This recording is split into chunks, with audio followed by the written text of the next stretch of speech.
They said I was too old to change, too fragile to start over, too set in my ways to ever want something new. My son said it first, but my daughter repeated it like a prayer, as if saying it enough times would make it true. I nodded then, because that's what women like me were trained to do. To nod, to agree, to smooth over the edges of other people's discomfort. But I remember the exact moment the words began to rot inside me. It wasn't loud or dramatic. It was just one of those evenings when the house hummed too quietly, and I caught my reflection in the kitchen window, blurred by steam from the kettle. I didn't recognize the woman standing there. Her shoulders drooped as if carrying a lifetime of "be reasonable." Her hands, the same ones that once kneaded dough, tied shoes, and bandaged scraped knees, now trembled slightly, not from age, but from disuse. The house I live in was supposed to be my fortress, the place where I'd grow old surrounded by photographs, laughter, and Sunday dinners. But laughter became schedules, dinners became deliveries, and photographs turned into group chats I was never tagged in. My husband, John, died 9 years ago. He had a heart that worked too hard for too long, just like me. After the funeral, people came with casseroles and condolences, but when the food spoiled and the flowers dried, they all went back to their lives. I stayed. I kept the house neat, the bills paid, the lawn trimmed. I thought that was what life after loss looked like, maintenance, keeping things from falling apart. But somewhere along the way, the house stopped feeling like mine. The children started calling it Mom's place, then the property, and finally, when they thought I couldn't hear, the asset.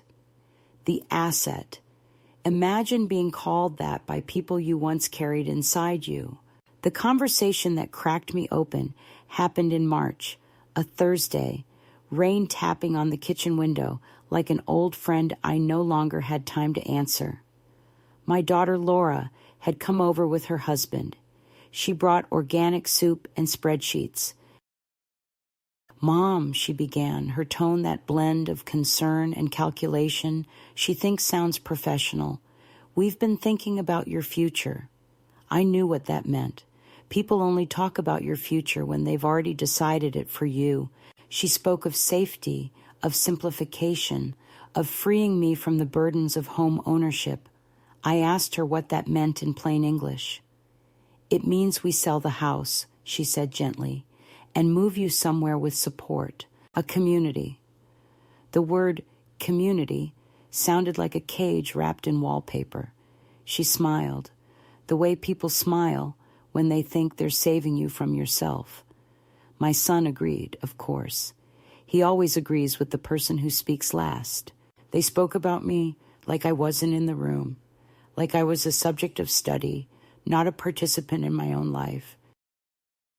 I watched their lips move, those same lips I once kissed goodnight, now forming phrases like market value and manageable transition. When they left, I sat at the table long after their car lights disappeared from the driveway. The soup had gone cold. The word manageable echoed in my head like an insult. Manageable meant small. Manageable meant contained. They were measuring my existence like a piece of furniture that no longer fit the room. I thought about the woman I used to be before I was mother, before I was wife. How I used to take buses without knowing the stops. How I once wanted to live by the ocean. How I once stayed up all night just to finish a book that made me cry. Somewhere between PTA meetings and insurance paperwork, that woman had vanished. But maybe she wasn't gone. Maybe she'd just been waiting for silence, big enough to hear her own voice again. I wish I could say the decision to leave came from courage, but it didn't. It came from humiliation. The next Sunday, Laura called again, this time to tell me she'd already spoken to a realtor. "It's just an evaluation, Mom," she said breezily. "We'll handle everything. You don't have to lift a finger." That was the moment something inside me stopped obeying. My voice didn't rise, it barely moved. "You've already taken enough from me," I said. She didn't understand. How could she? To her, care means control. To me, control has always worn the mask of love.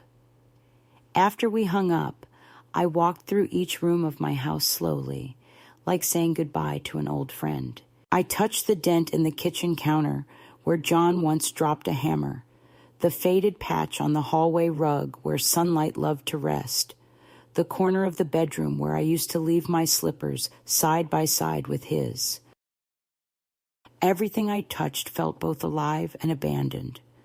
That night, I found an old suitcase in the closet. Inside it were postcards from places we never visited: Santa Fe, Vancouver, Paris. We used to collect them, promising ourselves we'd go one day. That day never came. My children think adventure belongs to the young, that dreams expire like milk. But I looked at those postcards and thought, maybe I've been waiting for permission that will never come. So I started small. I took my wedding ring off for the first time in years and placed it in a teacup on the dresser. It wasn't defiance. It was a pause, a breath. The ring had become a circle of memory, but I didn't want to live inside circles anymore. I wanted lines, paths, roads, trajectories leading somewhere new. For the next few days, I went about life as usual. I baked, I paid bills, I smiled on the phone when Laura called, pretending everything was fine. But every night, I wrote a list of what I would take if I ever decided to leave. It wasn't much: a few clothes, my photo album, the small tin box with John's war medals, and the checkbook from the account my children didn't know existed. I kept it open after he died, a habit from the days when I still believed in emergency funds. I didn't realize I was preparing for my own rescue. The plan formed quietly, without drama, not to run away, just to move towards something. Then one morning, I woke up before dawn and couldn't go back to sleep. The house was still. I made tea and sat by the window, watching the light crawl over the garden. The azaleas had started to bloom again. John planted them for our 25th anniversary, said they'd always come back no matter what the winter took. I watched them, those stubborn pink bursts, and it hit me that maybe change doesn't ask for youth. It asks for will. I thought about how my children would react if I simply disappeared for a while. They'd panic, then they'd blame each other, then they'd move on. The idea didn't scare me. It comforted me. When the mail arrived that morning, there was a flyer among the bills, a photograph of a train cutting through desert mountains.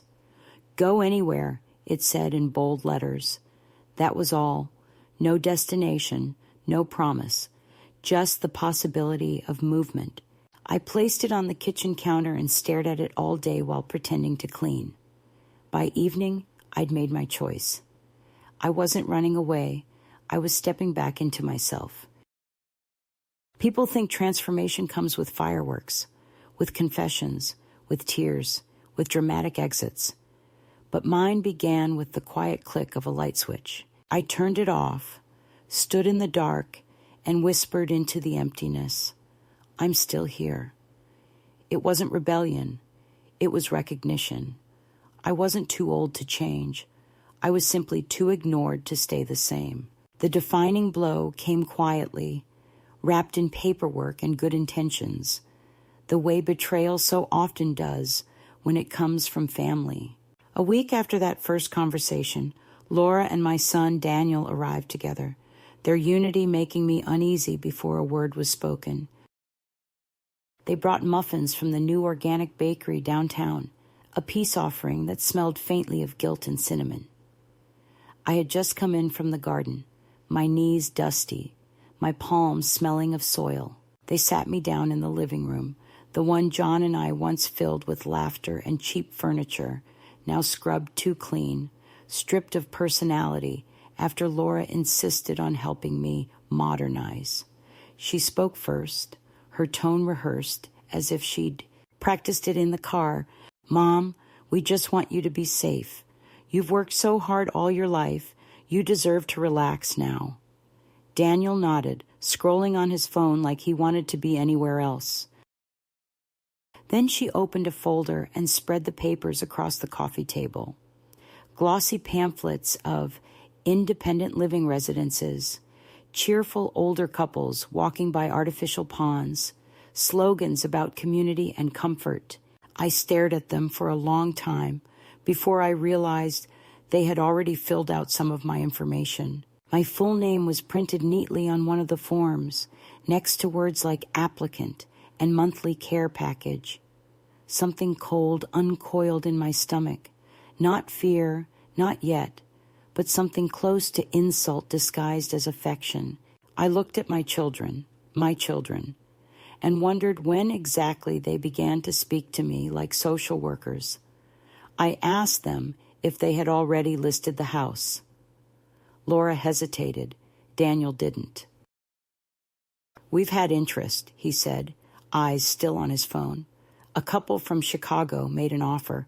It's a good time to sell, Mom." His voice was casual, practiced, the same tone he used when explaining mortgage options to his clients.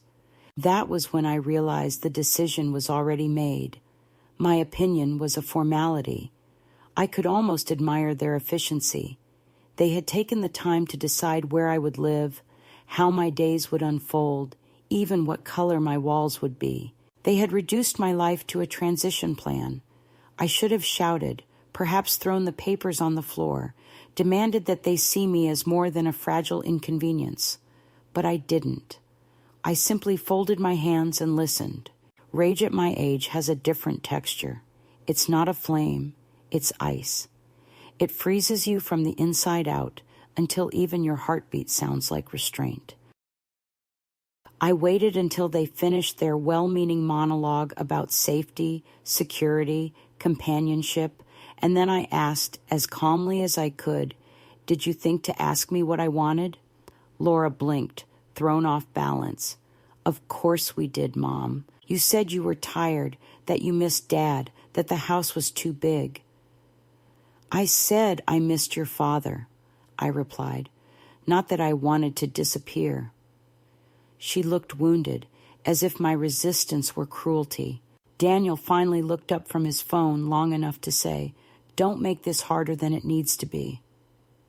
That phrase, "don't make this harder," lodged in me like a splinter. For years, I had been the one smoothing paths, keeping peace, staying small so they could feel big. And here they were, making decisions in the name of love, never once considering that perhaps love, to be real, must ask before it takes. They left soon after, reassured by their own logic. Daniel kissed my forehead absently. Laura promised to call later with details. When the door closed behind them, I sat in the silence they left behind. The papers on the table gleamed white and sterile under the lamp. I didn't touch them. I just watched the edges curl slightly in the heat of the room. That night, I dreamt of the sea, of standing at the edge of the water with a suitcase in my hand. The waves were gentle but insistent, and somewhere in the distance I heard John's voice calling, not to follow, but to listen. I woke before dawn, my heart steady, my decision already growing like a seed breaking soil. The next morning, I went through the motions. I watered the plants, answered the phone, listened to Laura's cheerful update about deposits and move-in dates. "It'll be so nice, Mom," she said. "No more worrying about bills or maintenance." She paused, perhaps expecting gratitude. I told her I trusted her judgment, and she sighed with relief. When we hung up, I unplugged the phone. The real act of betrayal came 2 days later, not from their words, but from a stranger's. I went to the local bank to withdraw some cash. The teller, a young man with kind eyes, looked nervous when he pulled up my account. "Mrs. Carter," he said carefully. Your daughter's been added as a co-signer on this account. There's a note about transferring the primary status pending your relocation. I stared at him, not understanding. That's impossible, I said. No one can do that without my consent. He frowned, tapping the keyboard. There's a signed authorization. He turned the screen slightly, and there it was, my signature, perfect and slanted, except it wasn't mine. It was Laura's, a forgery neat enough to pass a glance. I thanked him quietly, withdrew a small amount, and walked out into the sunlight that suddenly felt sharp as judgment. I didn't go home right away. I walked for hours through the old part of town, past the bakery where John used to buy raisin bread, past the bench where we once sat feeding pigeons, pretending they were our children when they were small. I thought of the years I'd spent believing that obedience was love, that silence was loyalty, that aging meant surrender. Somewhere between the church and the post office, I stopped walking. I stood there, feeling the pulse in my wrists, the ache in my knees, the stubborn rhythm of being alive. If they could falsify my signature, perhaps they had already erased my voice in other ways. The realization didn't break me. It clarified me. When I returned home, I found another folder on the kitchen counter. Laura's handwriting labeled it Transition Plan.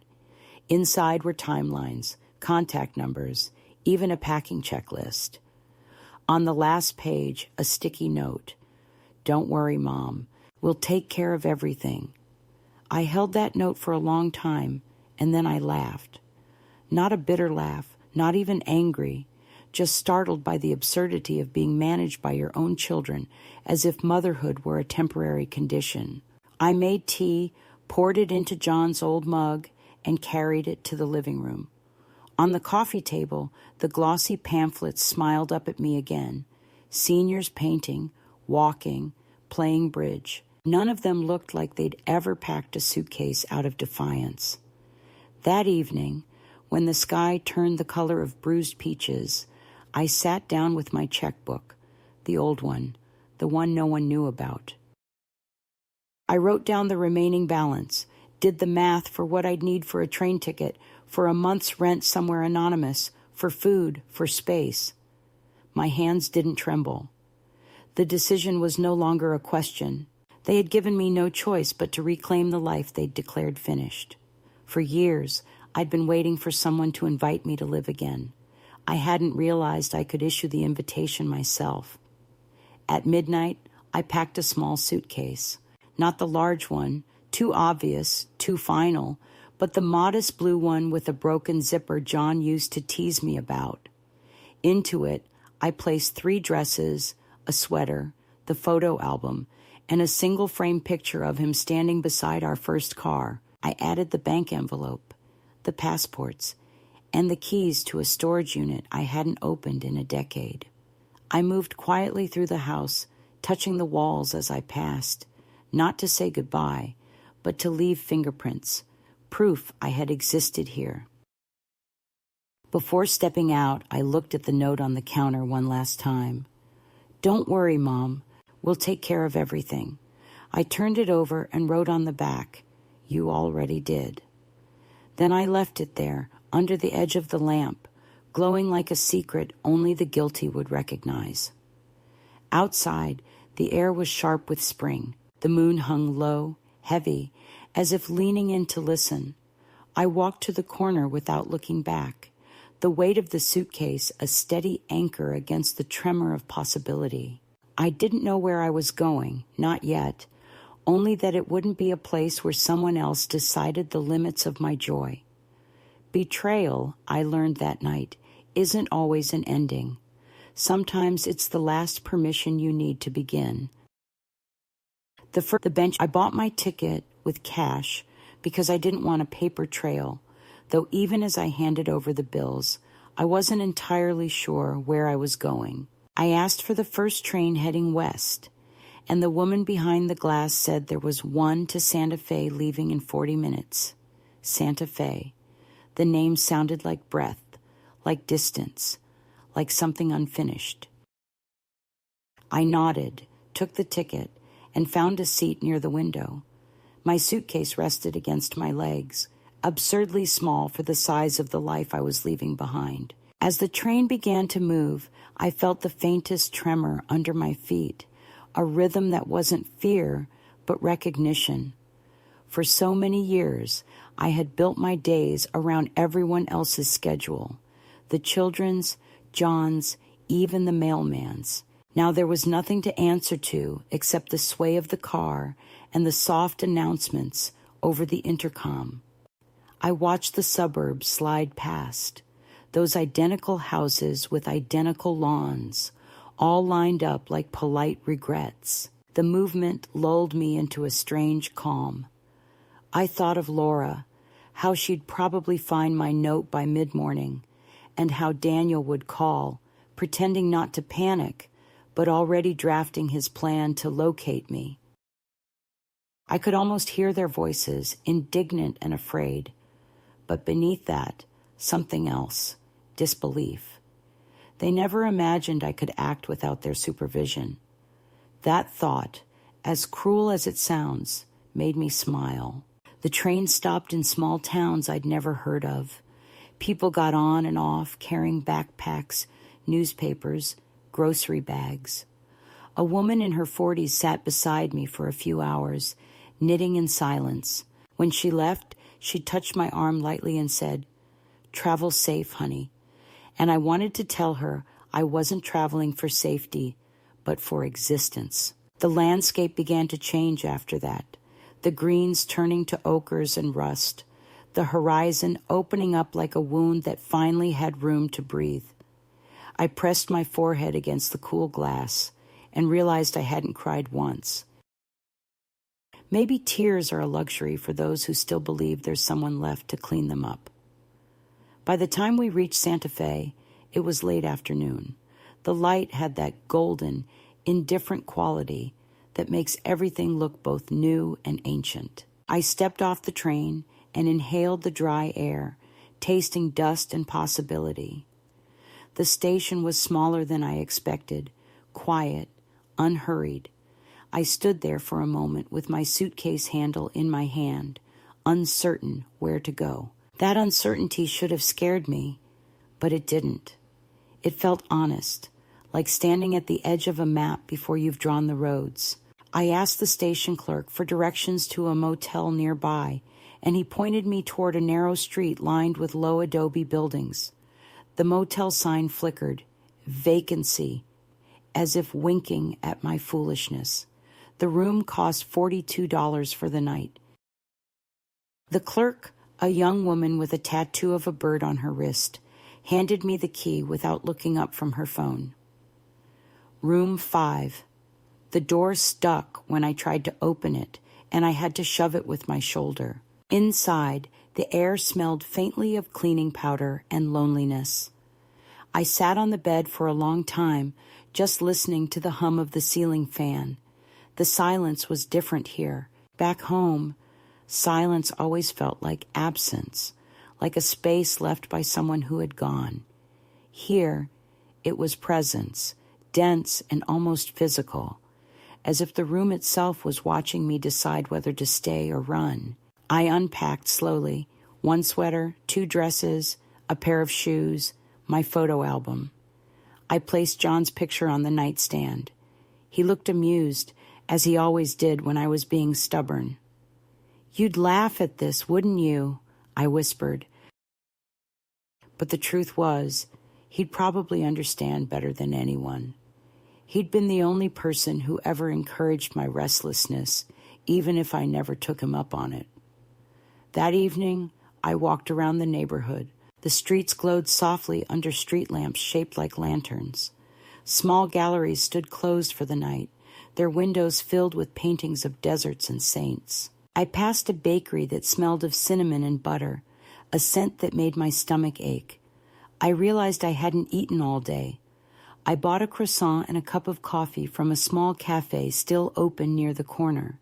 The man behind the counter looked at me with the polite curiosity reserved for travelers who have no clear story. "First time here?" he asked. I nodded. "You'll like it," he said. "It's a place for people who got tired of being somewhere else." His words sank into me like prophecy. Back in the motel room, I counted my cash. The total was smaller than I'd imagined, but it was mine, unmonitored and untethered. I folded the bills neatly and placed them inside the back of my photo album, where once I'd kept John's letters. I lay down without turning off the light. The sheets were rough, the pillow flat, but I slept deeper than I had in years. When I woke, sunlight was spilling through the thin curtains, painting the walls a pale gold. For a moment, I didn't remember where I was, and then the memory returned, not as panic, but as relief. I decided to find something permanent, or at least more permanent than a motel. The front desk had a bulletin board full of local notices, rooms for rent, classes, odd jobs. One card caught my eye. Room available for quiet tenant, shared kitchen, no nonsense. I liked the honesty of it. I called the number from the payphone by the lobby. A voice answered, raspy and direct. "Yeah?" "I'm calling about the room," I said. "You clean? No boyfriends? No trouble?" "I'm clean," I said, "and I've outlived boyfriends." A pause, then a small laugh. "Come by at 4, 317 Ortega Street." I spent the rest of the day walking. The air was thin, the sun sharp, and my legs ached, but it felt good to feel my body again, to remember it still belonged to me. I passed murals painted on brick walls, bright blues and oranges, faces of women looking out with calm defiance. I thought of Laura's house with its beige furniture, its quiet cruelty of order, and I almost laughed out loud at the contrast. Freedom, I realized, isn't loud. It's simply the absence of permission. At 4, I arrived at a small adobe house with chipping paint and a wine chime made of old spoons.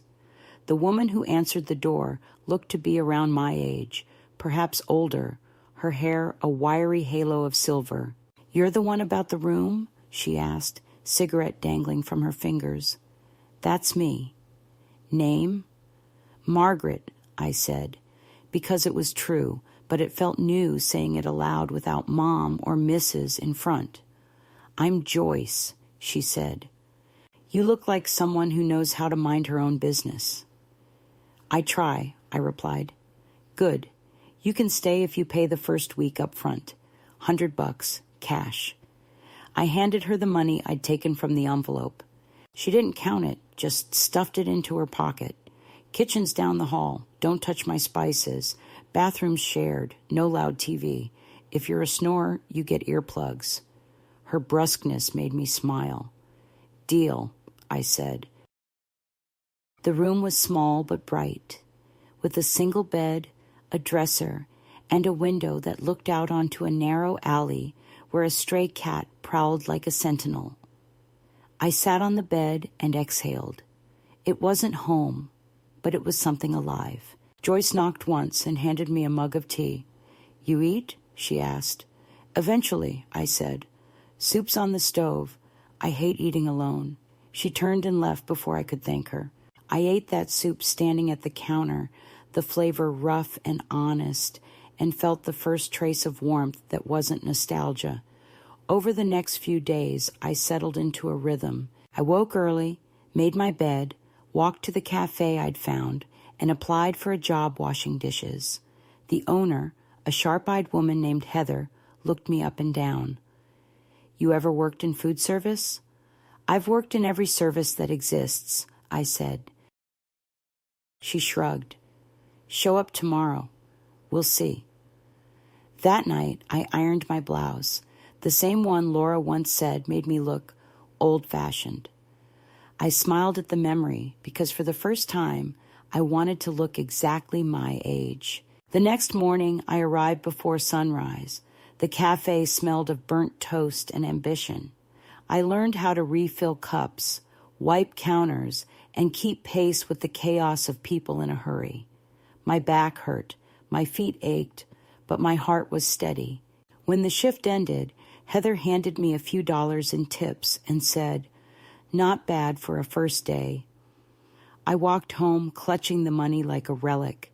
It wasn't much, but it was earned in a world where no one called me fragile. That evening, as the sun set over the terracotta rooftops, I sat by the window in my little room and looked at the fading sky. I thought of Laura and Daniel, of the papers, the forged signature, the house that was no longer mine. But I didn't feel loss. I felt distance, and distance for the first time felt merciful. I wasn't healed, not yet, but I was moving. And sometimes movement itself is the beginning of everything. The weeks that followed blurred into a kind of quiet momentum that felt both unfamiliar and deeply right. Each morning I woke to the creak of Joyce's footsteps in the hallway, the smell of frying onions, and the faint hum of an old radio playing something half classical, half static. There was no ceremony to our coexistence, no need to talk about the past or explain who we had been before ending up under the same leaking roof. She was as solitary as I was, and together we formed a kind of peace treaty built on mutual silence and the soft clatter of dishes. I spent my mornings at the cafe, my apron stiff with starch, my hands remembering their strength. I had not realized how satisfying it was to be useful without being needed, to be part of the noise of life without the weight of obligation. The rhythm of wiping counters, pouring coffee, and catching the glances of strangers who saw me only as the woman who remembered their order, it soothed something restless inside me. The body, I was learning, forgives before the heart does. After my shift, I often wandered through the narrow streets near the plaza, where artists sold jewelry from folding tables and tourists took pictures of adobe walls that had stood longer than any of our ambitions. I liked to watch people looking at beauty. It reminded me that wonder wasn't just for the young.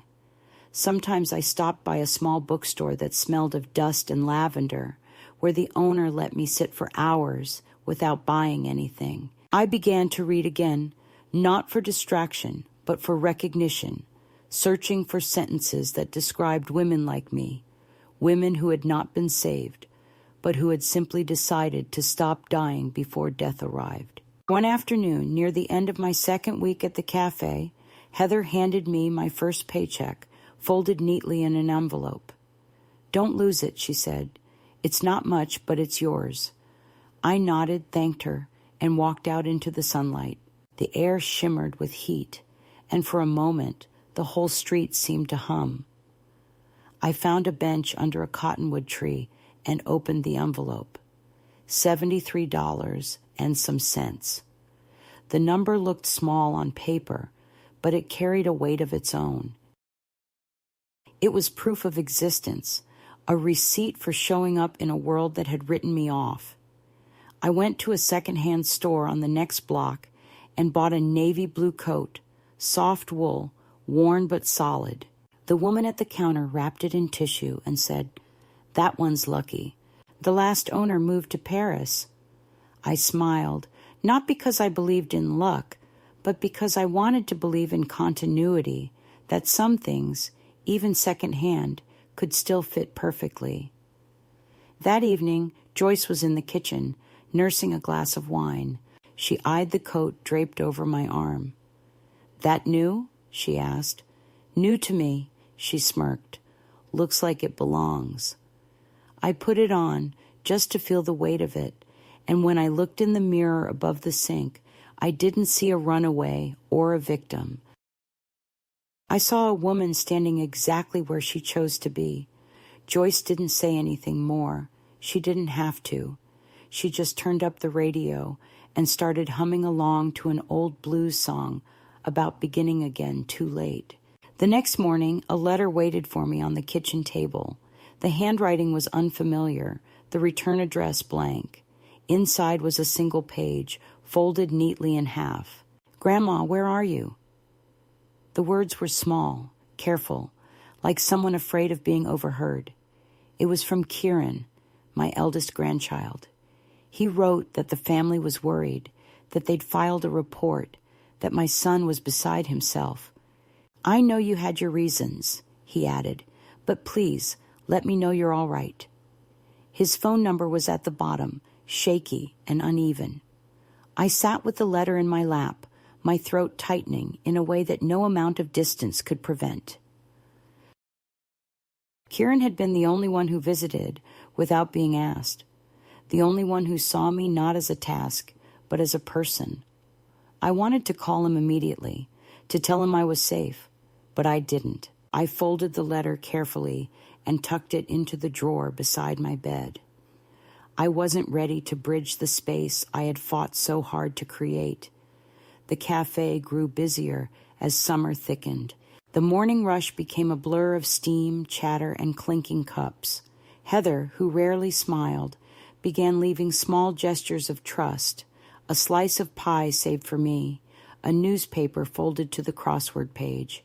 I was no longer invisible. Regulars began to greet me by name, and one of them, an older man named Arthur, started coming in every day around 9. He had a newspaper tucked under his arm and a quiet steadiness in his eyes. He ordered the same thing each morning, coffee, black, 2 creams on the side. He never flirted or pried.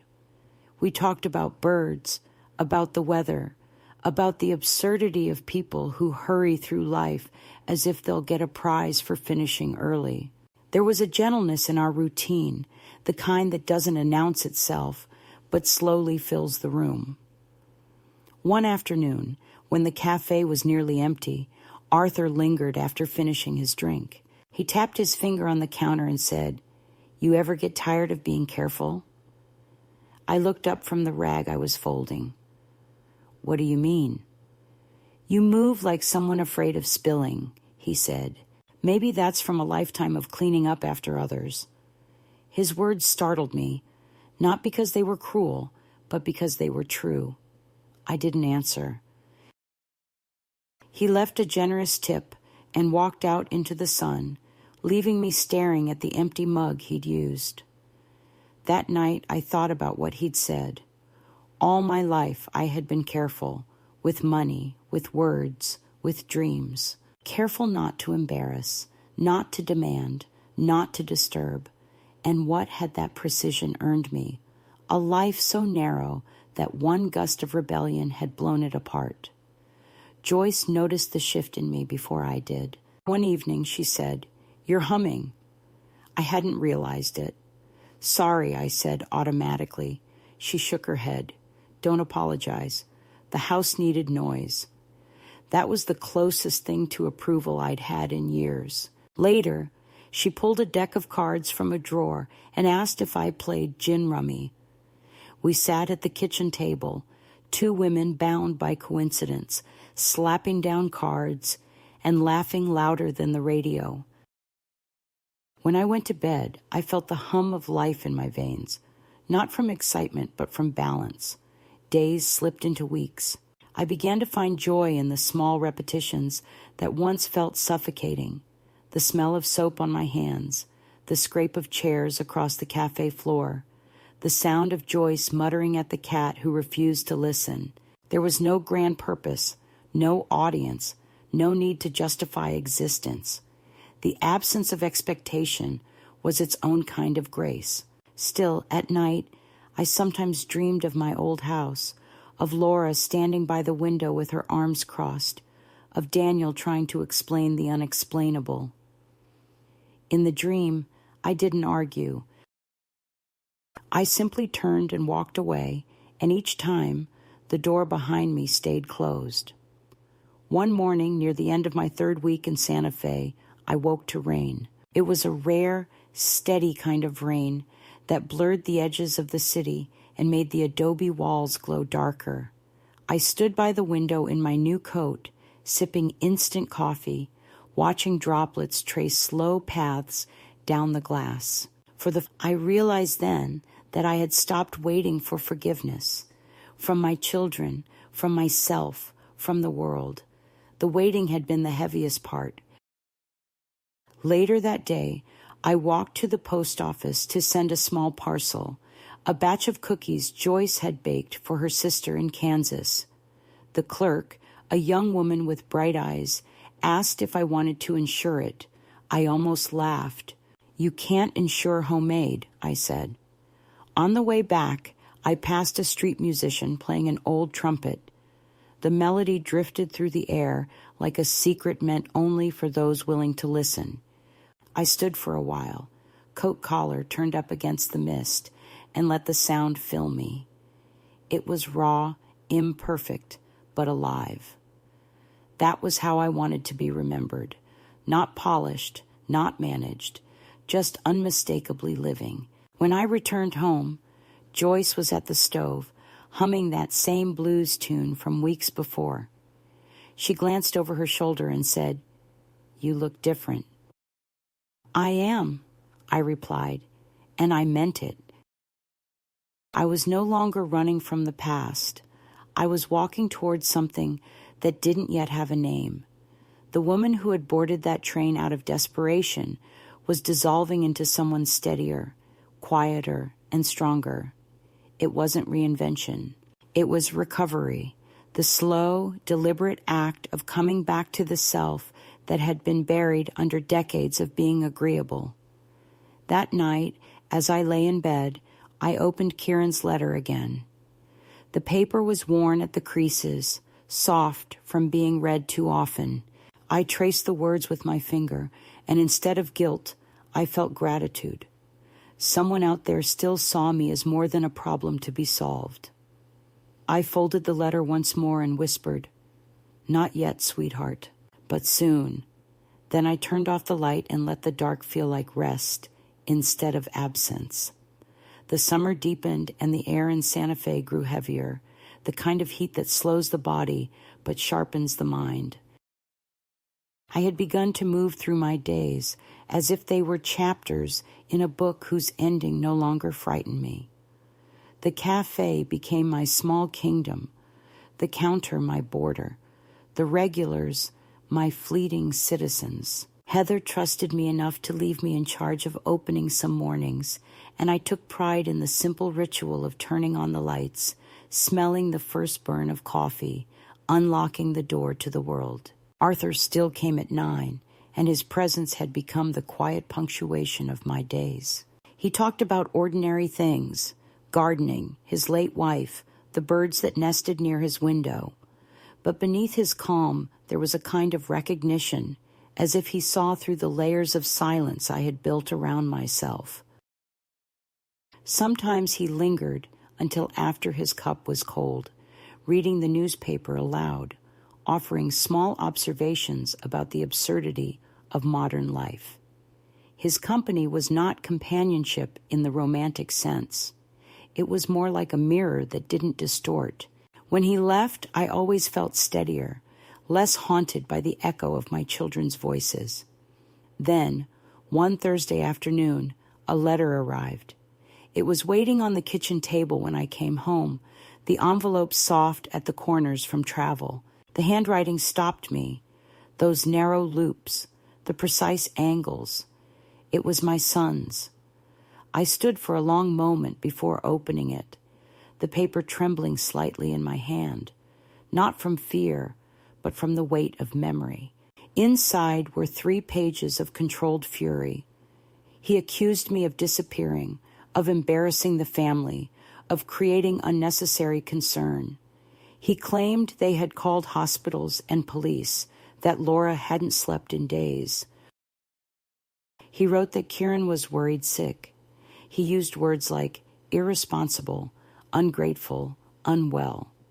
Each sentence carried the same rhythm of control disguised as concern. Near the end, he added a sentence that made me sit down. "We're willing to forgive and move forward, but you have to be reasonable."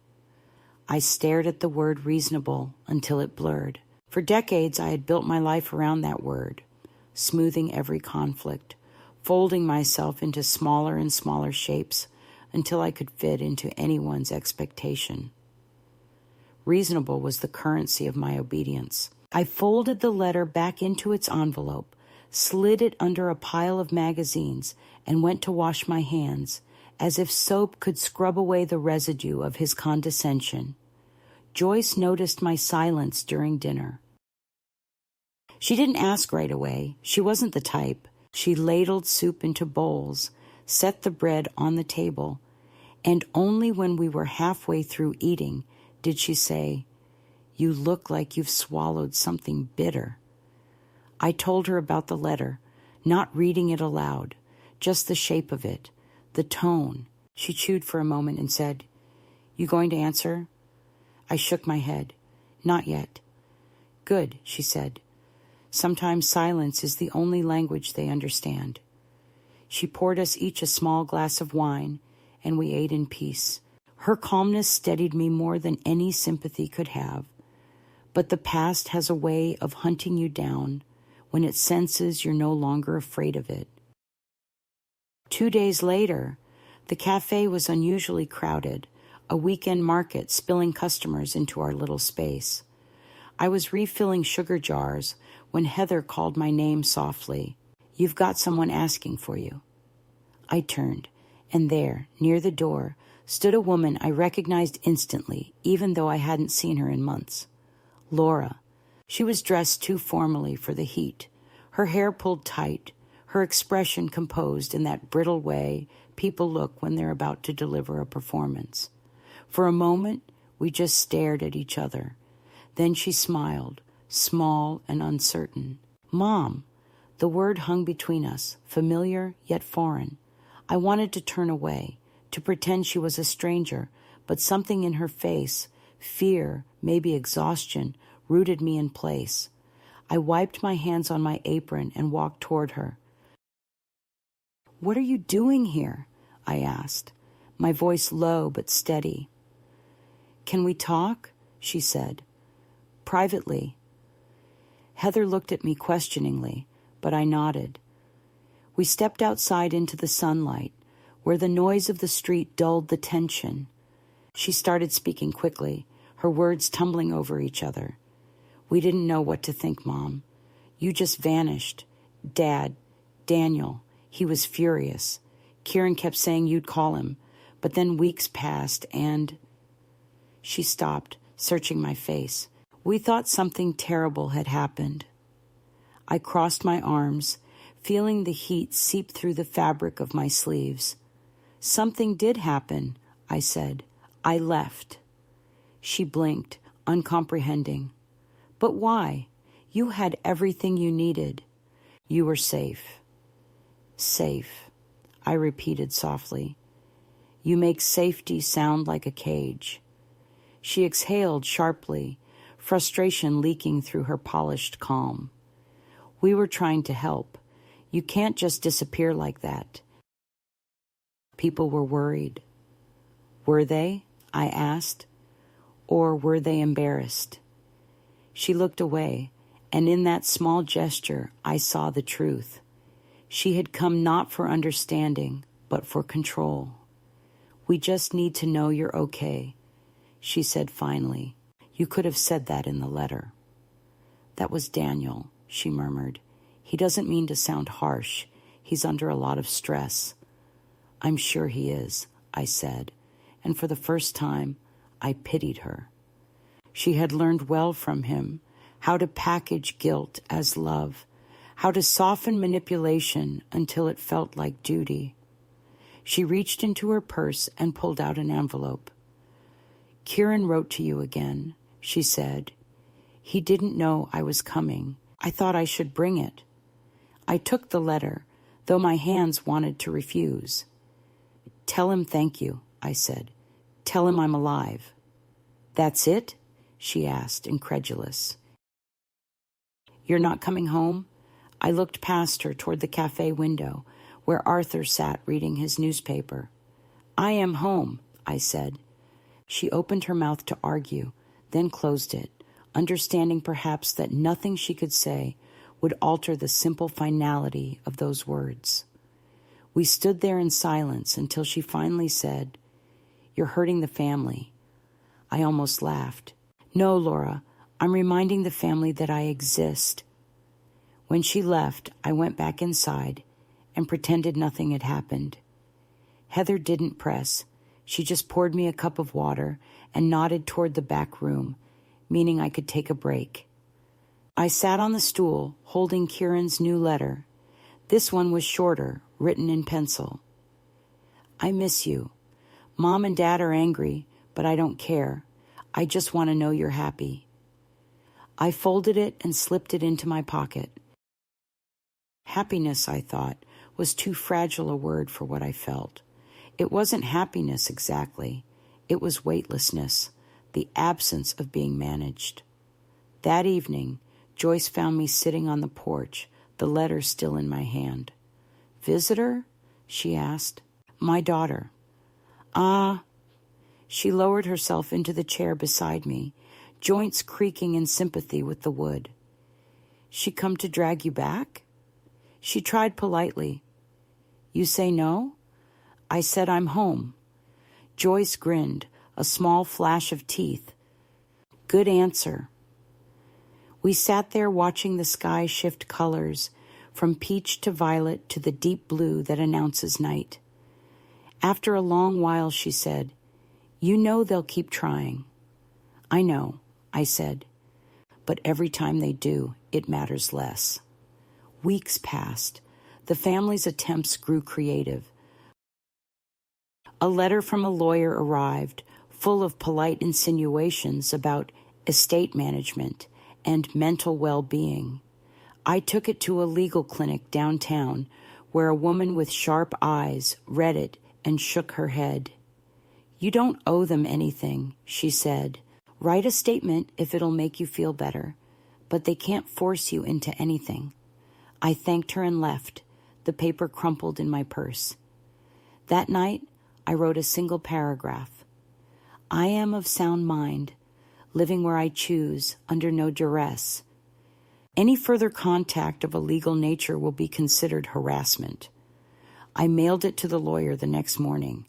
I didn't feel triumphant, just calm. The act of putting words on paper, claiming my own sanity, was more powerful than any apology I could have offered. But the world doesn't reward quiet rebellions. A week later, Heather handed me a newspaper left behind by a customer. On the second page, under a local headline, was my own face. The article described me as a missing elderly woman last seen in Wilmington, with quotes from Daniel and Laura expressing their deep concern. The word vulnerable appeared twice. I read the piece slowly, my hands steady. The photo was old, taken at some family barbecue years ago, my smile tight and polite. They had turned me into a story, a cautionary tale of fragility. Joyce read over my shoulder and muttered, "You should sue them for underestimating you." I laughed then, a sharp sound that startled even me. "Let them worry," I said. "It's the least they can do." After that, something inside me shifted again. The guilt that had lingered like a shadow finally evaporated. I realized they weren't chasing me out of love, but out of habit. They didn't know who they were without someone to manage. I began to live with a kind of deliberate joy. I bought fresh flowers for the kitchen table. I started writing in a notebook every night. Not letters, not diaries, just fragments of thought. I wrote about the smell of rain on adobe, about Arthur's quiet humor, about Joyce's laugh that could peel paint. One evening, Arthur brought me a small gift, a magnet shaped like a birdhouse, hand-painted in bright colors. "Thought of you," he said.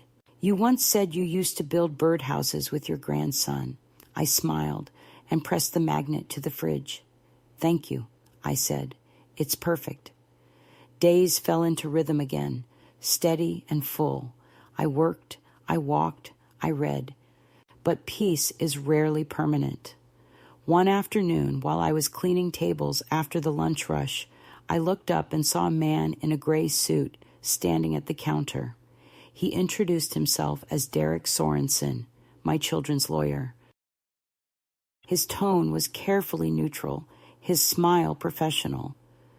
"Your family asked me to check on you," he said. "They're worried about your living conditions." I set down the cloth I was holding. "My living conditions are fine," I said. "You can tell them I'm not interested in being monitored." He shifted awkwardly, clearly unused to resistance. "They're only thinking of your best interests." "No," I said. "They're thinking of their comfort." "There's a difference." I untied my apron, handed it to Heather, and walked past him into the sunlight. The air outside was bright, almost blinding. For a moment, I felt the full gravity of what I'd done, severed every thread that once tethered me to obedience. It didn't feel like loss. It felt like breath. That night, I wrote 2 letters. The first was to the lawyer, short, formal, final. The second was to Laura. I kept it brief. "I know what you did. I'm not angry. I'm not coming back. Take care of your own life now. I've finally started mine." When I sealed the envelope, I felt no tremor of hesitation, only the solid satisfaction of truth. I mailed both letters at dawn, the sky still pink with the promise of another ordinary day. Later, at the cafe, Arthur asked if I'd ever thought about going back to Wilmington. I told him no, not once. He nodded, as if that were the right answer. "Then maybe," he said, "you finally arrived." His words lingered with me all afternoon. For so long, I had defined my existence by departure, leaving the house, leaving the city, leaving the version of myself that others maintained. But now, standing behind the counter with the smell of coffee and sugar in the air, I realized I had arrived somewhere not geographical, but internal. The map of my life had redrawn itself, and for the first time, I was the cartographer. When I returned home that evening, Joyce was sitting on the porch with the cat sprawled across her lap. She handed me a mug of tea without a word. We watched the sun sink, the sky melting into amber. "They'll come again," she said finally. "Probably," I replied. "You ready for that?" I sipped my tea and smiled faintly. "I'm not hiding anymore," I said. "So they can come. I'll be here." She raised her mug. "To people who stop asking for permission." I clinked mine against hers. The cat purred like an old engine, and the wind carried the smell of rain. That night, I sat at my desk and reread the letters I had received. The angry one from Daniel, the tender ones from Kieran, the false apology from Laura. I stacked them neatly, tied them with string, and placed them in the bottom drawer. They were no longer wounds. They were evidence, proof that I had survived the quietest kind of war. The one fought not for land or power, but for the right to define one's own peace. I blew out the candle, the room falling into soft darkness, and felt something close to victory. A calm, not of triumph, but of self-recognition. The world outside went on, indifferent and immense, but for the first time in years, I was no longer afraid of its size. It happened quietly, as most turning points in my life had, without thunder or applause, only the low hum of inevitability. September arrived with a strange tenderness, the heat fading into the kind of coolness that smells faintly of endings. I had been in Santa Fe for nearly 6 months. The days had settled into a calm order. The cafe, the walks, evenings with Joyce on the porch, her cigarette glowing like a small defiant star. Yet beneath that calm, I felt a gathering tension, a pressure that had been waiting to break. There comes a moment when even peace becomes a disguise, when you realize you are not free until you act publicly without fear of consequence. Mine came one Thursday morning, the air crisp enough to make my fingers ache. I was unlocking the cafe door when Heather handed me a letter that had arrived in care of the business. "It's from back east," she said, eyes curious. The return address was a law office in Wilmington. I knew it. There was all written as though I were an invalid, a ghost incapable of reason. I felt a cold calm spread through me as I read it again. They had sold the house, my house, the place where I had cooked and laughed and mourned, the place John and I had built with our own hands. They had done it under my name, with forged signatures and a narrative of decline that the world was only too eager to believe. I sat down at the counter, the letter trembling between my fingers. Heather must have seen something in my face because she said softly, "Want me to close the door?" I nodded. When she left, I let the anger come. It wasn't loud. It never is at my age. It burned inward, clean and sharp. The betrayal no longer surprised me. What stunned me was how easy it was for them to erase me on paper. Bureaucracy has always been the gentlest executioner. I folded the letter and placed it back in the envelope, then walked out without telling Heather where I was going. My feet carried me through the narrow streets until I reached the public library. Inside, the cool air smelled of dust and certainty. I asked for access to a computer, sat down and began typing. Emails, searches, names. The house had been transferred to a limited trust, as the letter said, but with a few keystrokes I found the property listing. It had sold to a developer, cash buyer, quick closing. They hadn't just taken my home, they had turned it into profit. Something in me crystallized then. I printed the documents, folded them into my bag, and walked out into the glaring sunlight. For the rest of the day, I moved as if in a trance, every decision forming with calm precision. That evening, I told Joyce what had happened. She listened without interruption, her face unreadable. When I finished, she poured 2 glasses of whiskey and said, "So, what are you going to do?" I thought about it for a long moment. "I'm going to take it back," I said. She smiled, a slow curl of smoke escaping her lips. "About damn time." The next morning, I called a lawyer named Ramirez, whose card I'd picked up from the legal clinic months ago. He met me in a small office above a bakery that smelled of yeast and coffee. He was a patient man, perhaps in his 40s, with the weary competence of someone used to cleaning up other people's injustices. I handed him the envelope and the printed papers. He read in silence, then said, "This is fraud. They can't sell your property without explicit consent and verification. If your signature was forged, we can prove it." His tone was practical, almost detached, but there was a glimmer of respect in his eyes. "Do you want to pursue legal action?" I nodded. "Yes. I wanted in writing that I was alive, aware, and unwilling." He leaned back in his chair. "We can file an affidavit, freeze the trust, and petition for reversal of sale pending investigation. It will be slow, painfully slow." "I've lived 74 years, I said. "I can wait." The process began with paperwork, endless and heavy. I signed affidavits, provided identification, swore statements. Ramirez filed motions that traveled through invisible bureaucratic corridors. The weeks stretched, but I didn't feel tired. I felt purposeful, grounded. Each document was a reclamation, a declaration that I existed beyond their narrative of fragility. In the meantime, I kept working at the cafe, kept walking through the city, kept living as if my life wasn't under quiet siege. Arthur noticed my distraction but didn't pry. One afternoon he said simply, "You look like someone building something invisible." I smiled. Maybe I am.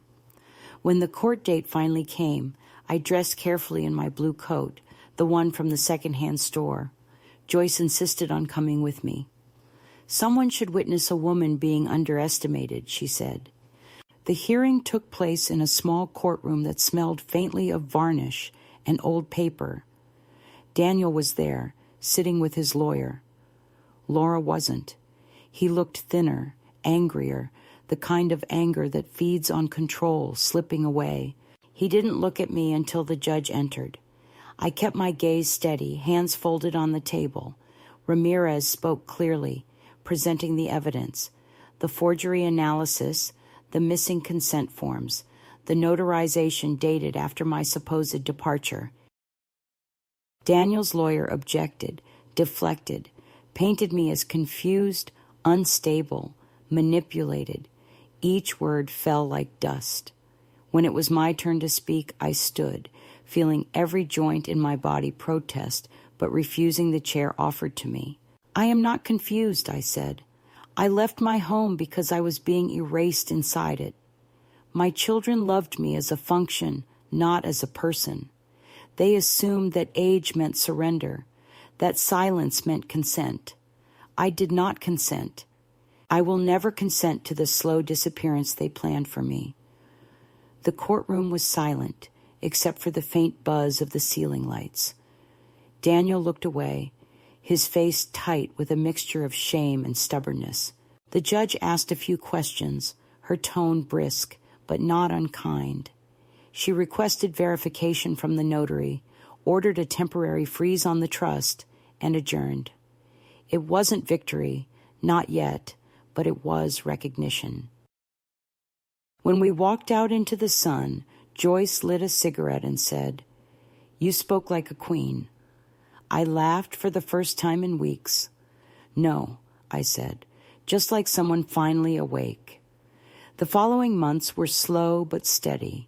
Investigations confirmed what I already knew. The documents had been falsified, the sale unauthorized. The developer withdrew quietly once the scandal surfaced. I didn't want the house back. It no longer belonged to me in spirit, but I wanted the story corrected. Eventually, a letter arrived from Ramirez's office confirming the settlement. Restitution to my name, financial independence restored. I read it 3 times before setting it on the table. Joyce raised her glass that evening. "To freedom with receipts," she said. But the true culmination came not from the law, not from the paperwork, but from what I did next. I decided to donate the house proceeds, as I had once imagined, to the literacy charity John used to support. The thought came to me one afternoon, while shelving cups at the cafe. I remembered how he used to say, "We build what outlives us." I wanted my rebellion to outlive my anger. The next day, I met with Ramirez again and instructed him to transfer the funds. He looked surprised but didn't argue. "Are you sure?" he asked. "Completely," I said. "I'm done with inheritance as debt. Let it be used for something that begins instead of ends." That evening, I called Laura. The phone rang longer than I expected. When she answered, her voice was cautious, brittle with unspoken fear. "Mom, it's me," I said. "You don't have to worry anymore. The case is closed." Silence stretched between us. Then she whispered, "Are you coming home?" I looked out the window at the fading desert light, at the line of clouds turning rose and violet. "I am home," I said gently. "I wanted you to know that I've donated the house money to charity. It's done." There was a small gasp on the other end, then a tremor of disbelief. "You gave it away?" "Yes," I said, "because I refuse to leave behind something you can use to control me. I want my life to end clean." She started to cry then, quietly. "Mom, we just wanted to protect you." "Then learn what protection means," I said. "It means listening." I let the silence stretch, then added, "I love you, Laura, but I'm not your responsibility anymore." I hung up before she could answer. When I set the phone down, I felt neither sorrow nor triumph, only a vast stillness, as if the air itself had paused in respect. For so many years, I had mistaken endurance for strength, silence for peace. But standing there in that small kitchen, surrounded by the hum of Joyce's laughter and the smell of bread from the cafe next door, I realized that strength is not about staying. It's about leaving without disappearing. I had not lost my family. I had simply stopped letting them define the borders of my existence. Later that night, I walked outside. The sky above Santa Fe was scattered with stars, sharp and endless. I thought of John then, not as the man who once filled the house with laughter, but as the companion who would have understood this kind of quiet victory. "We did it," I murmured to the air. Somewhere in the distance, a coyote called, the sound long and lonesome, but not sad. I stood there until the cold began to bite, then went back inside. Joyce was asleep in her chair, the cat curled on her lap, the radio whispering an old tune. I turned off the light and sat beside her, letting the dark settle around me like a blessing. It wasn't dramatic, my liberation. It came without witnesses, without applause. It came as a simple fact.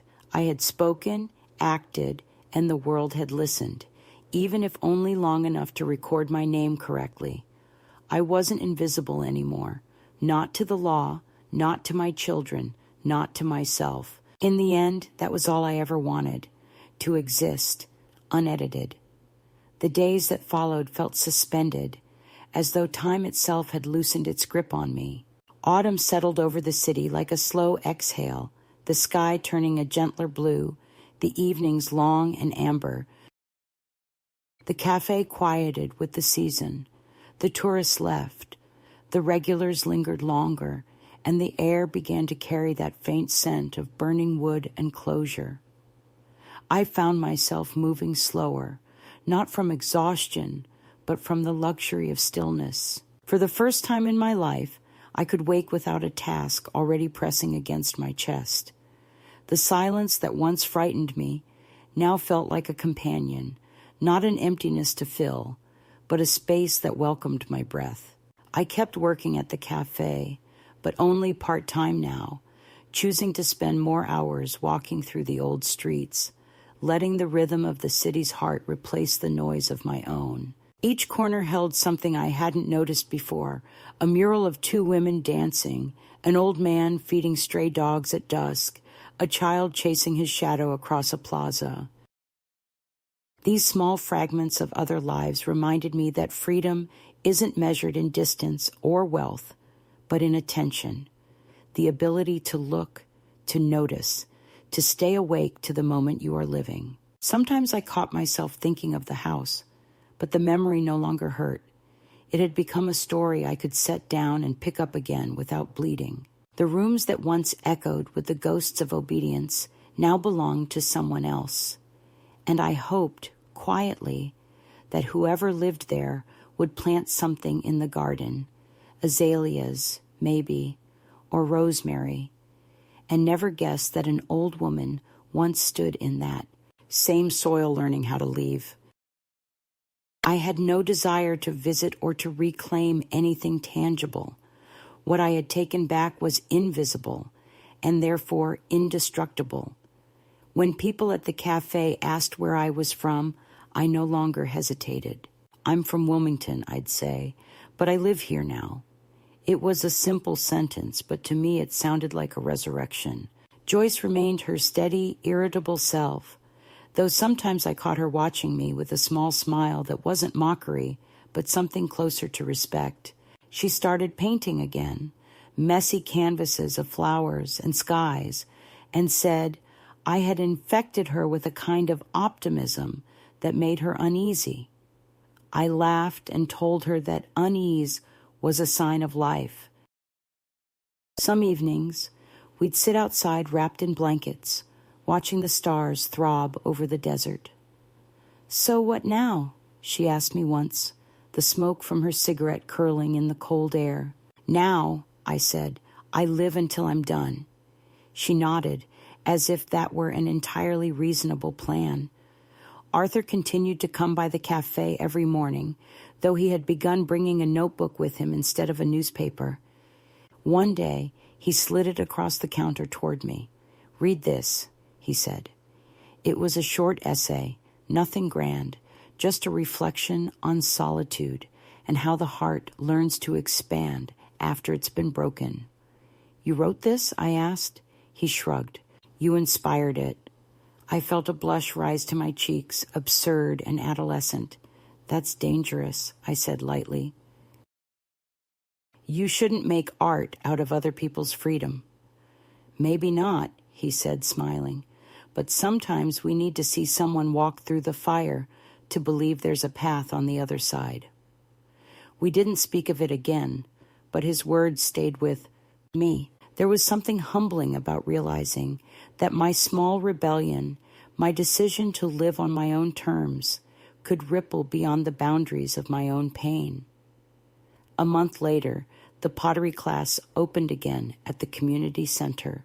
I remembered the flyer I'd once seen when I first arrived, the one I'd been too uncertain to sign up for. This time, I went without hesitation. The room smelled of clay and possibility. The instructor, a woman in her 60s with paint on her jeans, handed me a lump of earth and said, "Make something that remembers." At first my hands felt clumsy, but soon the clay began to yield, shaping itself beneath my fingers into a small bowl. I pressed my thumb into its side, leaving an uneven indentation. When it dried, I carved a single word into the base: still. It was the word I had carried with me since that first night on the train, the word that meant both surviving and being at peace. I made several pieces over the following weeks, nothing special, but each one carried a story, a quiet refusal, a reclamation, a breath. One afternoon, the community center hosted a small craft fair. Joyce insisted I bring my work, saying, "If people can hang bad art on their walls, they can certainly drink from a bowl made by someone who's lived."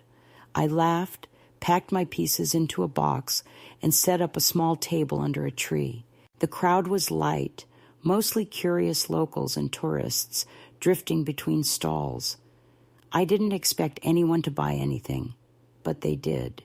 A woman my age bought 2 mugs and said they reminded her of things that don't apologize. A young man bought a small plate for his mother and asked if I'd sign it. I hesitated, then pressed the handle of my brush into the clay and wrote my name, not the old one attached to someone's wife or mother, but my full name, unaccompanied and unborrowed: Margaret Carter. When the day ended, I had sold almost everything. I used the small amount of money to buy dinner for Joyce and me. We ate tamales on the porch, laughing at the stray cat who had finally decided we were safe enough to trust. The sun was slipping below the horizon, that brief moment when everything glows gold before it fades. I thought of John then, not as loss, but as lineage, as part of the courage that had carried me here. "You'd like it," I whispered to the air. "It's imperfect and alive." Joyce glanced at me, but didn't ask. Some things are meant to remain between the living and the gone. A few days later, a letter arrived from Kieran. He wrote, "You looked like someone who belonged to herself." I smiled at that. The boy had seen what the adults couldn't. I wrote back for the first time. I told him that I was happy, that I worked, that I was learning how to make something new with my hands. I told sometimes it means leaving so the truth can breathe. When I mailed the letter, I felt the faintest tremor of release, as if some final knot had loosened. The world around me looked sharper, the colors cleaner. I realized then that I didn't want more years. I wanted depth, clarity, the quiet ache of being fully awake. On the last day of autumn, I took a walk up to the ridge behind the city. From there, The desert stretched endlessly, red and gold and infinite. The wind tugged at my coat, cool and insistent. I thought of all the women I had known, friends, neighbors, mothers, who had been told in one way or another that change was no longer for them. I wished I could gather them here, let them feel this expanse, this truth. Maybe that's what I was meant to leave behind, not property or apology, but permission. Permission to begin again, even when the world insists it's too late. When I turned to walk back down, the light was fading, and I found myself humming a tune I didn't recognize. It wasn't from the past. It was new, something born from the rhythm of my steps, from the ease in my lungs. I thought of the word I had carved into the clay, still, and finally understood what it meant. Not unmoving, not resigned, but enduring. Alive, breathing, awake. I walked home slowly, not toward an ending, but into the long, unfinished present of my own making.